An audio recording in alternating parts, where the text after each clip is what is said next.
Je me présente en quelques mots. Donc, je suis Elisabeth Dancet. J'ai travaillé dans le métier du conseil en accompagnement du changement, c'est-à-dire accompagner les entreprises, les grandes entreprises et les multinationales dans le domaine de la banque, de la haute technologie, de l'industrie, dans ce qu'on appelle l'accompagnement du changement, c'est-à-dire à l'occasion de fusions, acquisitions et réorganisations.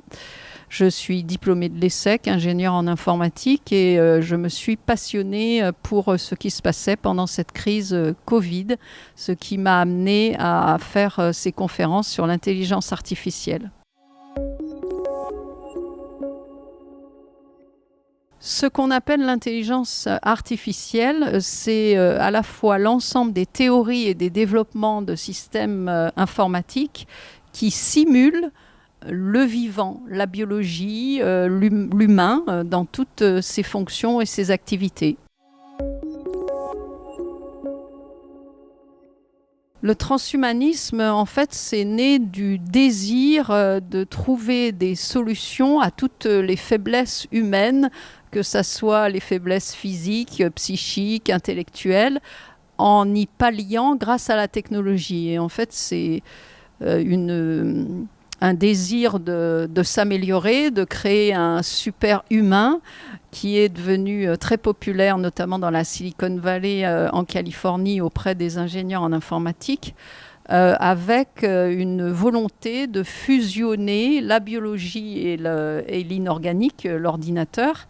Mais en fait, dans sa nature, c'est une recherche de spiritualité dans un monde matérialiste. C'est-à-dire c'est une idéologie, le transhumanisme, qui voudrait emmener l'humain vers ce qu'ils appellent l'humain augmenté. Et pour cela, on vend l'idée aux gens que chaque individu est libre de se faire implanter une puce dans la main ou dans le cerveau ou d'être connecté à Internet 24 heures sur 24. Mais au fond, derrière se cache une idéologie totalitaire, puisque cet humain augmenté sera réservé à une petite élite qui en a à la fois les moyens et les ambitions pour pouvoir, à l'aide de la machine, contrôler le reste de l'humanité.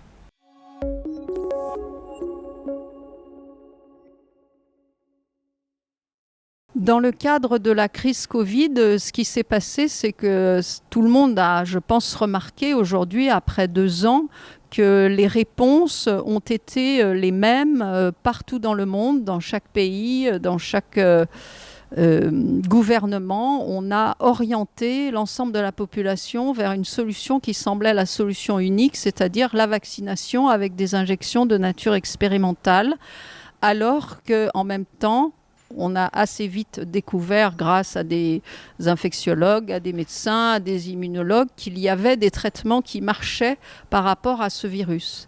Or, la question que chacun aurait dû se poser, c'est qu'y a-t-il dans ces injections expérimentales ?